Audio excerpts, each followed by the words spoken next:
Chapter 8. Where's the money, you son of a bitch? Talk! Ah! The crows watched indifferently as the men went about their errands. The sergeant, now pale as a drowned man, quickly regained his blush as Ossian grabbed his throat and choked him. Ah! Erskine entered the glade. He cursed and dropped the pile of brushwood he was carrying. In a few strides, he reached the sled, grabbed Ossian by his coat, and threw him to the ground. The old man, now the colour of beetroot, flailed under the furs as he gasped for air. You want to kill him, you half-wit? Erskine growled and grabbed his companion, and gave his companion a kick in the ribs. Have you lost your mind? Why didn't you call me when he woke up? Ossian scurried on his elbows, out of reach of Erskine's boot. Not kill, just scare a little. A snotty smirk crept across his face. Erskine glared at him. If Ossian had somehow managed to extract the location of the hideout, he would have grabbed the sergeant and dashed off into the woods without a second thought, abandoning his accomplice in the cold, just like they did with Nerys. It happens again, and I'll hang you by the balls. You'll both hang, growled the sergeant. Deserters. Traitors. They chuckled in unison. Why treat us in such a way, Commander? We snatched you from death's gaping maw, tended to you while you were sick. You ask me. We deserve a crumb of gratitude, eh? The executioner will gladly thank you with his axe.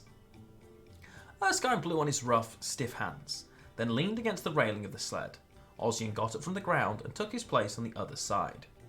The sergeant scowled at them from under frosted eyebrows. The dice had already been cast. There was no point in lying, not after Ossian's display. Where did you hide your loot, you old thug? It belongs to the company. It will be divided fairly. Don't make me laugh. It's the spoils of robbery, indigent. Oh, the honour of a thief, eh?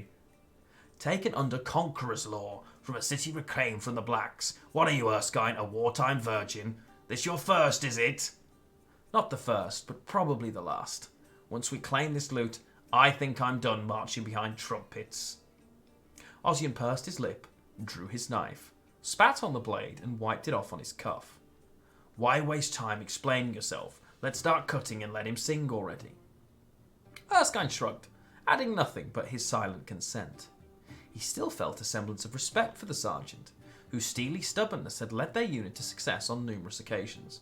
I didn't want to yank him around like some rabid animal, so he allowed the old man a moment to come to his own conclusions, to familiarise himself with the severity of the situation. Ossian, of course, understood little of this. He had entered King Foltest's service last fall after Gedwani cavalry plundered and razed his father's farm. Experience had taught Ossian that soldier meant thief with impunity, and that is why he enlisted. The blade slid beneath the furs, its cold edge pressing against the sergeant's skin. In his scarred face, anger and bitterness gave way to helplessness. Resigned to his fate, he spoke. On the Yaruga, a day's ride east of Dillingen, there is a sawmill. We clashed with the Nilfgaardians there. They wanted to use the barges to retreat across the river. Erskine and Ossian stooped over the wounded man like ravenous vultures.